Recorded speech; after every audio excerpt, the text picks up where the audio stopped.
아브넬의 죽음과 다윗의 위기라고 하는 내용으로 말씀을 공부하고자 합니다. 아브넬이라고 하는 사람이 인간 왕조를 세웠는데 인간 왕조를 이제 하나님의 왕조에다가 완전히 양도하는 것으로 총결산을 내렸고 이제 헤브론에 있는 다윗을 만났습니다. 최종적으로 이제 약속을 하고 또 이제 합의에 따라서 그렇게 이양하기로 이제 최종 결론을 내린 거죠. 어떻게 보면 굉장히 순조롭게 진행이 된 거예요. 또 그도 그럴 수밖에 없는 것이 하나님께서 다윗을 통해서 사울 왕의 후대를 또 그 후대 계보를 잇는 왕으로다가 이미 약속하셨다라고 하는 것을 아브넬도 알고 있었고 또 모든 백성들이 다윗이 이스라엘의 통일 왕국의 왕이 되는 것을 원했다는 겁니다. 그래서 구차하게 계속해서 지리멸렬할 정도로다가 인간 왕조를 계속해서 세워간다라고 하는 것은 무의미한 거죠. 그래서 어떻게 보면은 순조롭게 평화롭게 이제 왕조를 이제 완전히 다윗에게 넘긴 겁니다. 어떻게 보면 이제 새로운 이스라엘 왕국에 대한 태평성대를 이룰 수 있는 놀라운 기회가 다윗 왕에게 찾아온 거였죠. 어떻게 보면 이제 새로운 왕조에 대한 부푼 기대와 꿈을 꾸었을 수 있었을 겁니다. 그래서 자기가 혹여라도 통일 왕국의 왕의 권좌에 오른다 할지라도 아브넬이라고 하는 사람을 숙청하지 않는 것으로 결론을 내렸다고도 볼 수가 있는 거죠. 어떻게 보면 통일 왕국의 혁혁한 공신이라고 할 수 있는 이 아브넬을 아마도 참모 총장으로 세울 수도 있는 가능성이 얼마든지 있을 수 있다는 거예요. 그런데 하나님의 왕조가 이렇게 순조롭게 진행되어가는 과정 속에 요압이라고 하는 이 다윗의 군장이라고 하는 이 사람에 대한 여러 가지 사사로운 그 복수의 감정과 또 이 사람에 대한 여러 가지 공신으로서의 자기가 나중에 다윗이 통일 왕국을 세웠을 때 자리를 차지해야 되는데 최고의 권좌에 올라야 되는데 아브넬이 뭔가 자신의 권좌에 걸리적거리는 거예요. 어떻게 보면 견주어야 될 세력이 돼버린 거죠. 그래서 어떻게 보면은 자신의 사사로운 감정과 더불어서 자신의 그 직책에 대한 욕망으로 인해서 아브넬을 제거하게 됩니다. 말씀 가운데 보면은 이 다윗이 아브넬하고 평화적인 약속을 맺고 너의 갈 길을 갈 것에 대해서 이렇게 권고하는 장면을 볼 수가 있어요. 그래서 아브넬이 이제 평화 조약을 맺고 자기 이제 갈 길을 가는 거죠. 그 다음 행보를 이제 준비하는 상황인데 요압이라고 하는 이 군장이 다윗의 조카잖아요, 그죠? 다윗의 조카였고 이제 어디 갔다가 이 왕국으로 돌아와 보니까 상황 자체가 이제 이런저런 상황들을 다 이제 듣게 된 거예요. 아브넬이 와서 다윗 왕조에게 정권을 이양했고 이제 다윗 왕이 통일 왕국에 왕국을 세워갈 수 있는 그런 태평성대를 이룰 수 있는 계획만 남아 있다. 딱 그렇게 이제 부하장수가 보고를 해줬겠죠. 요압이 갑자기 시시콜콜하게 옛날에 자기 동생이 이 아브넬에 의해서 전쟁 가운데 참상을 당한 그런 과거의 일들을 꺼내 올리면서 이제 아브넬을 죽일 수 있는 그런 기회를 만들어요. 그래서 이제 전령을 통해서 이제 보내서 떠나고 있는 아브넬을 다시 불러들입니다. 어디로 불러들이느냐면 헤브론이라고 하는 성으로 다시 불러들이는 거예요.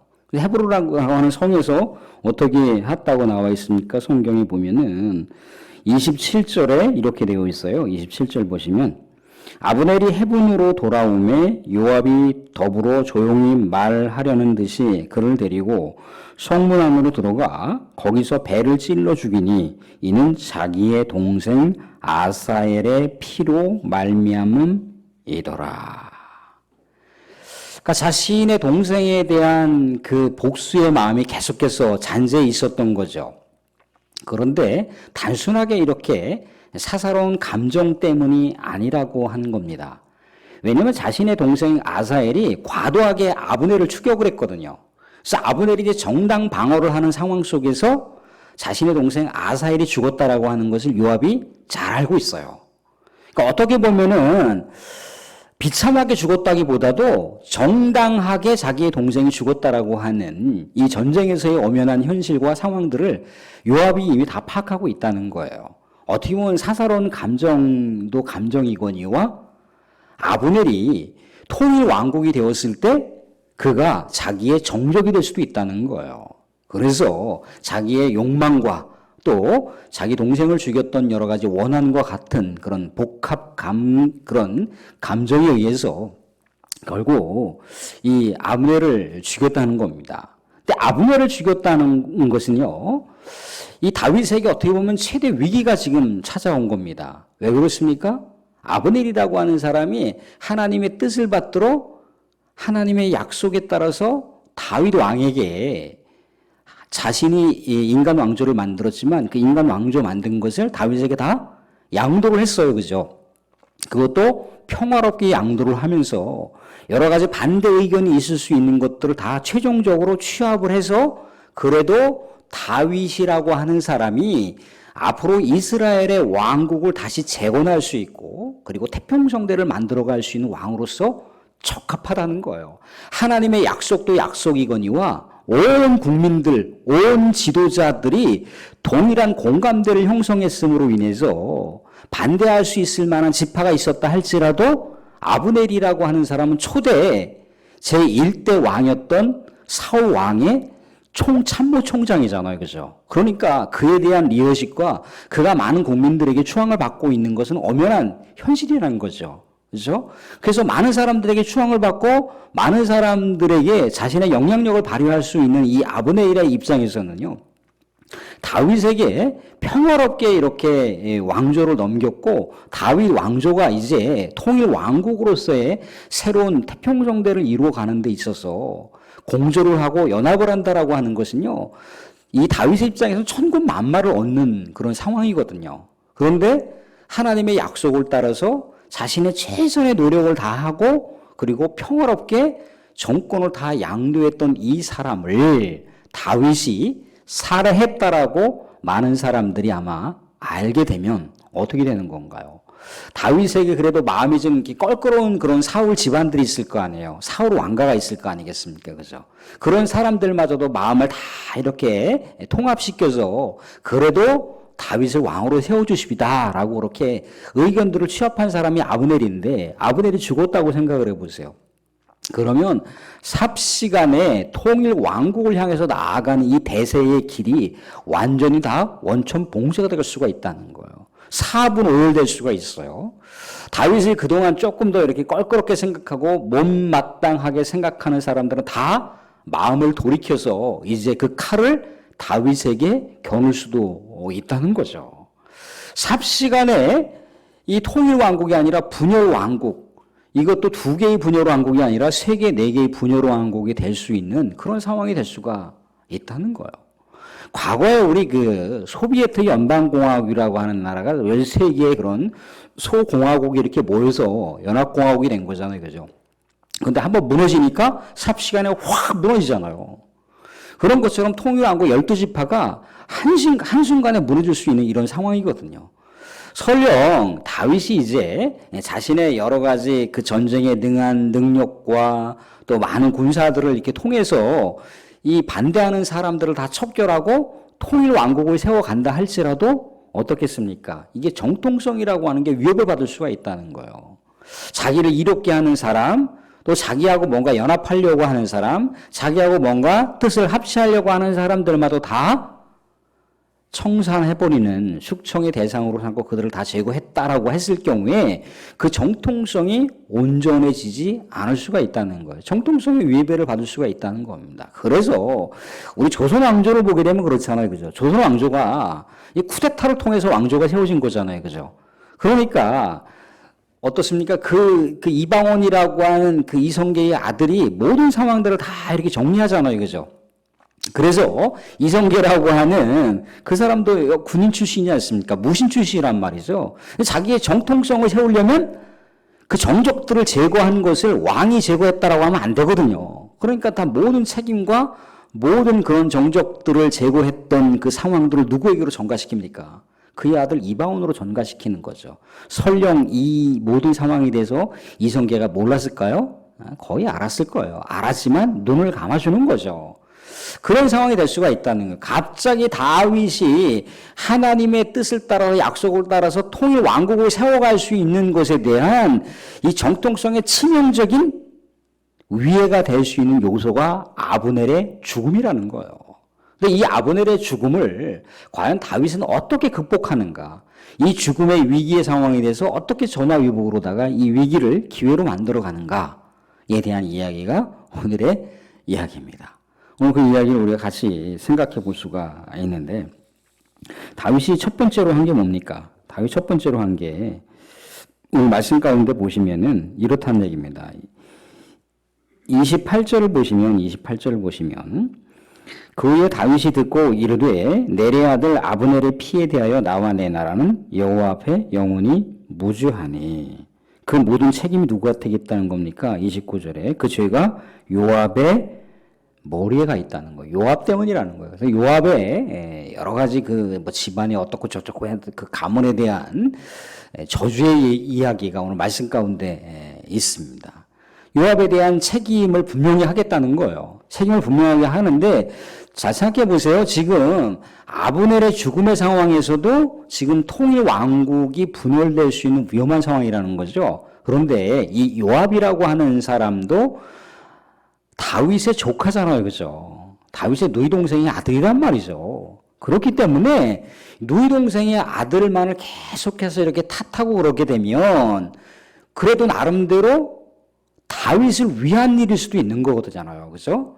다윗을 위해서 그렇게 아브넬을 제거한 걸 수도 있다는 거예요. 그러면 이 요압을 뭐라고 해서 이렇게 징계해서 추궁하고 이렇게 이를 제거하는 상황에서 보면 또 다시 유다 지파 안에서도 분열이 생길 수가 있는 거예요.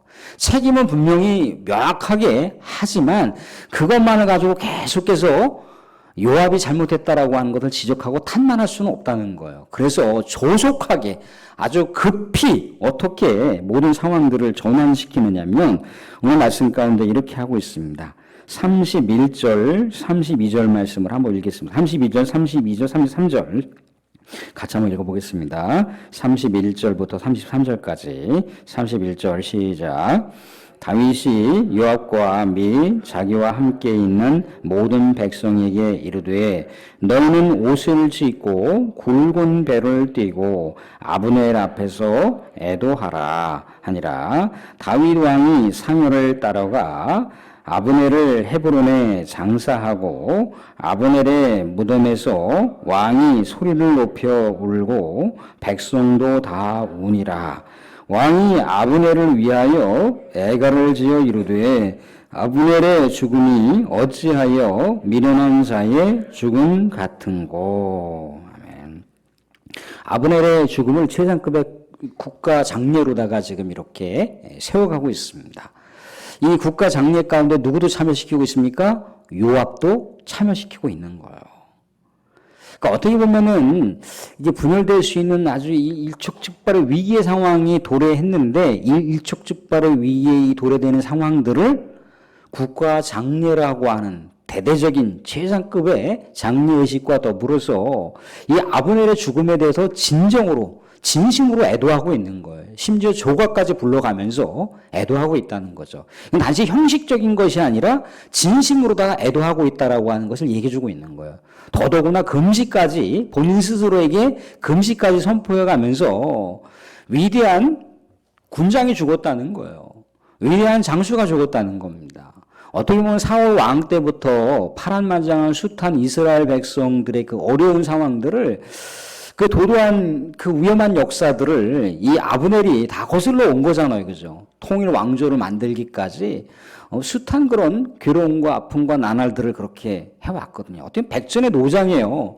백전의 노장인데 백전의 노장이 죽은 것은 국가적인 슬픔이라는 거죠. 이것을 전 국민이 애도할 수 있도록 그렇게 했다는 거예요. 오늘 말씀 가운데 보면 그것이 진심이라고 하는 것을 우리가 알 수 있는 건 뭐냐면 오늘 말씀 가운데도 이렇게 얘기가 나와 있습니다. 35절 보시면 35절에 속양의 뭇 백성이 나와서 다윗에게 음식을 권하니 다윗이 맹세하여 이르되 만일 내가 해가 지기 전에 떡이나 다른 모든 것을 맛보면 하나님이 내게 벌 위에 벌을 내리심이 마땅하니라.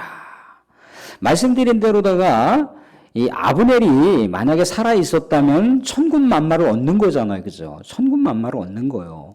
다윗은 하나님의 왕조에 대한 정통성을 스스로 이렇게 부여받게 되는 그런 기회가 되는 거거든요. 근데 아브넬이 죽었음으로 인해서 지금 엄청난 지금 위기 상황이 다윗 앞에 펼쳐진 겁니다. 그런데 이것을 아브넬의 죽음에 진정 애도하는, 진정 아브넬의 죽음에 대해서 조과를 지을 정도로다가 이렇게 금식까지 선포해가면서 자신의 마음을 찢는 이런 애도하는 마음들은 모든 백성들이 알고 있었다는 거예요. 모든 백성들이 눈으로 보고 있었고 모든 백성들이 가슴으로 느끼고 있었다는 겁니다. 그래서 36절에 이런 얘기를 볼 수가 있습니다. 36절에 보시면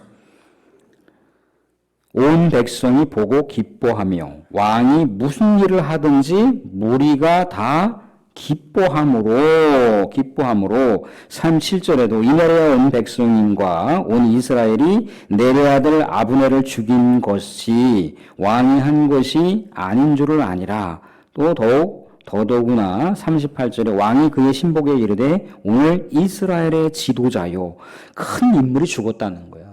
아브넬 큰 인물로 얘기하고 있어요. 위대한 인물이 지금 죽었도다 하면서 애도하고 있는 거예요. 어떻게 보면은 이 통 큰 이 다윗의 모습을 보면서 야, 위기의 상황을 이렇게 해결해 갈 수 있는 거구나. 참 이 좁아 터진 대한민국에서는 참 뭐가 이렇게 좀 뭐 분열이 되어 있는지 뭐 정치적인 아무리 축적이라 할지라도 아픔이 있을 때는 또 같이 공감대를 갖고 아파하고 또 뭔가 어려움이 있을 때는 같이 공감대를 가지고 또 그 어려움들을 헤쳐나오고 그랬는데 자꾸만 이렇게 뭔가 사분오열되어 있는 것 같이 연하 야나 할 것 없이 다 뭐 국민들은 그 다음 차기 그 우리 대한민국의 지도자가 어떤 지도자가 되었으면 좋을까 또 기도하는 마음으로다가 지금 이렇게 바라보고 있는데 보면 볼수록 실망과 보면 볼수록 뉴스를 보고 싶지 않은 보면 볼수록 여러 언론 뉴스에서 보도되고 있는 또 인터넷상에서 떠돌고 있는 신문을 보고 싶지 않은 에이 그래 니네들은 알아서 니네들이 정치해라 우리는 내가 주어져 있는 인생이 어저께 꿋꿋하게 살겠다 그렇게 우리가 무관심해지게 되는 그런 아픈 현실이 우리 가운데 있지 않습니까? 그죠?